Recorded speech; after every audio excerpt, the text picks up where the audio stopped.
Hey guys, today I'm here with my one-day early review of LEGO Star Wars 75319, the Armourer's Mandalorian Forge.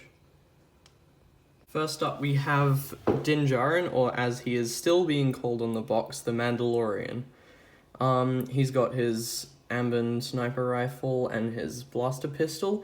The pistol's kind of weird, so they gave him this piece for the pistol in Trouble on Tatooine.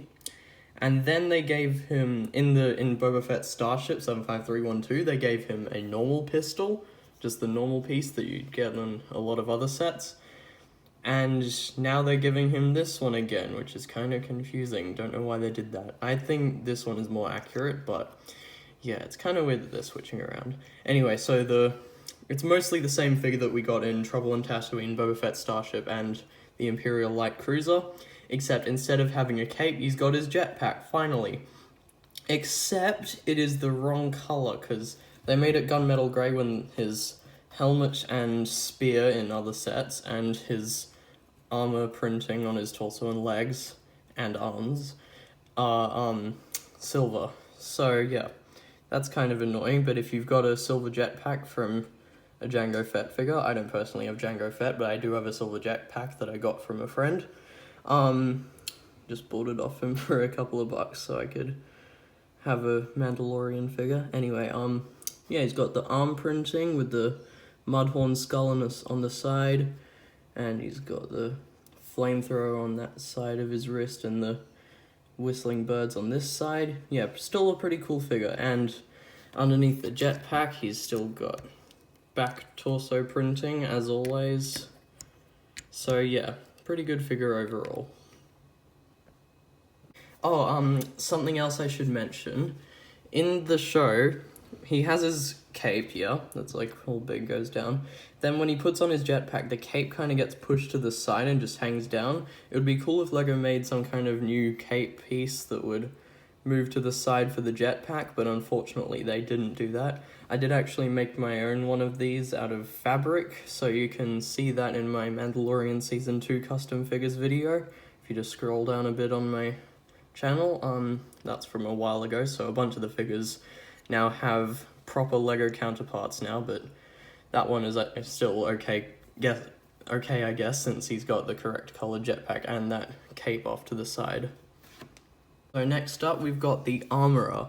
Now this is a figure we've been wanting to get for a while, ever since Mandalorian Season 1 came out, but we've only just gotten her now, so at least we're getting her, but it's a long wait that we've been wanting to get her for. Anyway, she's got pretty nice torso and back printing with that rug thing around her. Don't really know what that is, but a little animal fur thing, I guess. It would be really cool if LEGO put like an actual like cloth piece on there that's printed to look like it around her, but guess they just didn't do that. Don't know why. She's also got leg printing, which unlike the Mandalorian in the Mandalorian Battle Pack, this one that had the same kind of legs without the proper armor bits on the legs. They should have given the same kind of leg print to this guy, but they just left it blank, I guess. Don't know why they did that. Anyway, she's got this hammer thingy and these tongs. I'll show you what those are supposed to look like in universe a little bit later, because there's actually a sticker with them on it. I'll show you later, but yeah, underneath the helmet is a black head, and speaking of the helmet, this is the new one that we just got on Gar Saxon in the Mandalorian Starfighter. Although this one seems to be dual molded. Can't tell if the horns are printed, but I don't think LEGO would go to all the effort to print the horns, so I think it's dual molded, although you can't see black on the inside there where the horns are, so I'm not 100% sure, but yeah, I think it's dual molded. As you can see, compared to like Gar Saxon, the visor on the armor is pretty low down. I'd prefer if it was a bit higher, but I still think it looks okay. Still a good figure. The lines, since LEGO decided when they made this mold to not print all the way back there, which I can understand because of the horns, the lines ending abruptly there looks kind of weird, but other than that, it's okay, except for the fact that since they reused the helmet mold from Gar Saxon that had 4 horns, which was accurate for Gar Saxon, it's not accurate for the armor because she has much smaller horns and 5 of them. So That's a small inaccuracy, but still a really good figure to finally be getting. Here we have vizsla, another long-awaited figure.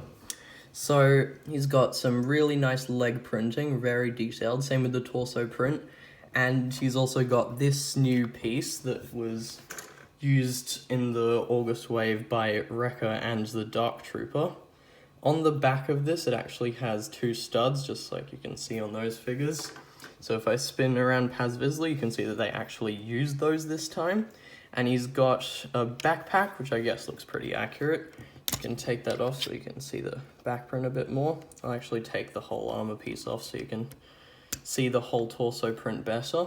But anyway, I'm not exactly sure what that clip is for. That blaster just came apart. I guess it could be used to hold his blaster. Like if we put it there, how would you attach it?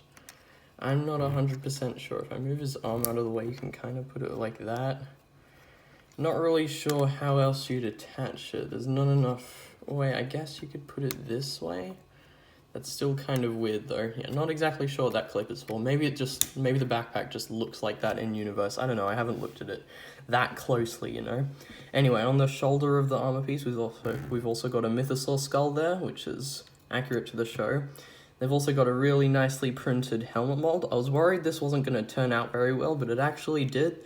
Except he doesn't have the kind of, I don't know what to call it, the little antenna thing that's not really an antenna like it is on the rest of them, just kind of shorter. Doesn't go very tall, but yeah, I don't know what it's called, but it's there, and there's also a small one on the other side, but they didn't like make a new mold for that or anything, which I guess is okay, but yeah, it would have been nice to have that included. So, he's got a black head under there. If I take off the head, which is kind of hard with the armor piece there in the way, if I take that off, as you can see, it's definitely connected to that. We do have a print on the torso and the back of the torso. You'll see that the print on the front of the torso is quite similar to the one on the armor print. Don't know why it's different though. It's not completely the same. Don't know why they couldn't have gotten those extra lines and little details that you can see on there onto this armor piece, but I guess that's okay. Because without that, without the armor piece, he kind of just looks weird, you know what I mean? Anyway, yeah, vizsla, pretty good figure overall, and glad we finally got him. Now let's take a look at the Forge. So the first thing I should mention is that you can actually disconnect the actual Forge from the wall, from the outer wall part on this hinge here. Don't really know why it's a hinge, but yeah, you can, I guess it's just easier to disconnect. Anyway, you can take it apart, and here we actually have a seating area where Dinjarin and the Armourer sit and talk in the show. I think this little thing on the table is supposed to be the thingy of Beskar, like that circle thing. Not sure. It's not sure if it's the right size though. It might be the right size compared to a minifigure, but it's definitely not the right size to fit like however many Beskar ingots were in there. Because as you can see, the Beskar ingots included in the set are like, it wouldn't even fit one in, even if it had space inside, which it doesn't. Anyway, yeah, in the instructions it says to put it on this stud. However, on the box, on the front and back, it says to put it there, so that's just kind of up to you, whichever one of those you want to do, or, you know, you could put it anywhere. Anyway, if we take a look at the actual Forge, part of the Forge area, there's actually a clip here, here, here, and here, which you can use to store the Armourer's tools. There are actually 2 of these hammers included, so you can put both of them on, as well as the tongs, and then you've got a spare one around here where I guess you can put Mando's rifle or something. I don't know, it's just up to you. Anyway, as you can see, we've got these blue flames in the middle. You can take this out, just like in the show, and it's got space for a Beskar ingot in there, so you can kind of just carry that around. If you push it, let's go somewhere where there isn't a tool. If you put it in between those 2 pieces there, it stays relatively straight up, but not really. However, if you put it there, it's completely tilted, so And it's in the instructions it says to put it in here, so not really sure why they did that. It's better to put it there, but yeah, kind of up to you, just like with those other things. Anyway, if we take a closer look at this top part, you can see it's got all those clips just folded down a little bit. And just like with Darth Vader's meditation chamber, which I don't have, but I've seen other people reviewing, you can actually spin it around on a hinge like that. Don't know why you'd want to, but you can, maybe just for easy access. Anyway, you can't spin it past that point, so yeah. Also, a thing you may or may not find extremely annoying, I find it mildly irritating, but yeah, it's actually not centered on top of the forge, so yeah, that's, I don't know about that. So, yeah, pretty good for this forge section overall. Now, if we move on to the walls surrounding the forge, so you've only got these two sections. It doesn't it obviously doesn't surround the whole thing like it does in the show, but you know, it's good enough. We didn't need to have that whole thing. That'd make it a much more expensive set as well. Anyway, so we've got this entrance here with the mythosaur skull. Something that annoyed me was that Lego, in the description of the set on Lego Shop at Home, they called it a mudhorn skull. No, that is a mudhorn skull. But that and this, and also on Boba Fett's arm printing from Boba Fett Starship, is a mythosaur skull. And speaking of mythosaur skull, there is one on the outside. So yeah, you can kind of have this as the, you know, corridor outside here in the sewers. And yeah, they can just walk into the forge. And yeah, so if we look on this side, there's a broom in a clip here, so you can take that and the Armourer can like sweep up the area or something, I don't know. And over here there's a light, same as on the other side here. We've got this little table in brown with this little tool on it. Not exactly sure what this is, but it's just some tool that the Armourer can use to make armor and stuff, I guess. So on the shelf above that, there is actually an unprinted Mandalorian helmet, which is a really cool addition. I guess it's just, as M&R Productions said in his review, just left over from when they were making Mando in his older armor from episodes 1, 2, and part of episode 3. So yeah, I guess it's cool to get that. You can kind of have the Armourer in progress of making the armor, so that's pretty cool. On the other side, there is this little, two control panels. They're both stickers, which is kind of annoying, but yeah. As you can see on here, I'll take this off to give you a closer look at it. This is actually the Armourer's hologram of the armor that she's making. I'll show you a picture of that in the show. It'll be up on screen or something, I don't know, I'll just edit that in later. But yeah, it's kind of hard to show in detail, but yeah, that's a really cool addition. And another thing you can use this for is, if I bring up the Imperial Light Cruiser. So yeah, here is Moff Gideon's Imperial Light Cruiser. As you can see, it's a much bigger set. But if we open this up, you can see that there is a mug there on the table, on the hologram table. A mug should not be there. You can just put it there, that's where I like to keep it. Anyway, you can get this hologram of the Mandalorian. Well, it's not a hologram specifically of the Mandalorian, just of his armor that the Armourer was making. And you can put that on there to recreate the scene where Mando contacts Moff Gideon. They should have just put it in this set as well. That would have been really good if they just put it in so that we can recreate the scene. But no, they put a coffee mug. Don't know why.